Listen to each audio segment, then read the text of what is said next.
Iran America યુદ્ધની અસર વચ્ચે ગેસ સિલિન્ડર માટે લોકો લાઇનમાં। યુદ્ધની અસર હવે રસોડા સુધી પહોંચી। ગેસ બોટલ માટે વહેલી સવારથી ભીડ। રાંધણ ગેસની અછતની અફવા વચ્ચે મહેસાણામાં લોકોની દોડધામ જોવા મળી। મહેસાણા જિલ્લામાં ઘરેલું એલપીજી સિલિન્ડરનો પૂરતો જથ્થો ઉપલબ્ધ છે તેવું તંત્ર દ્વારા જણાવવામાં આવ્યું। તંત્રએ એમ પણ કહ્યું કે જિલ્લામાં ગેસનો પૂરતો જથ્થો હોવાથી ગભરાવાની કે બિનજરૂરી સંગ્રહ કરવાની પણ કોઈ જરૂર નથી। ગેસ સિલિન્ડરનો બિનજરૂરી સંગ્રહ ન થાય તે માટે એજન્સીઓને કડક તકેદારી રાખવા આદેશ। એલપીજી કંટ્રોલ ઓર્ડર 2000 મુજબ કડક શિક્ષાત્મક કાર્યવાહી કરવામાં આવશે।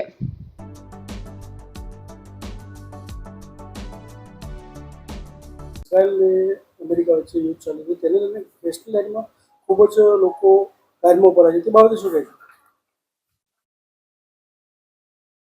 અત્રેના જિલ્લામાં કુલ 18 જેટલી ગેસ વિતરક એજન્સીઓ છે અને એ ગેસ વિતરક એજન્સીઓને સાથે સાથે લગભગ આપણે 4,96,000 જેટલા ગેસ વિતરકના ટોટલ ગ્રાહકો છે અલગ અલગ, અને એ ગ્રાહકો સાથે આપણે એમનું વિતરણ વ્યવસ્થા વ્યવસ્થિત થાય એના માટે ગઈકાલે તમામ ગેસ વિતરક એજન્સીઓ, આપણી જે ઓઇલ માર્કેટિંગ કંપનીઓ છે તે અને તમામ તાલુકાના મામલતદારશ્રી,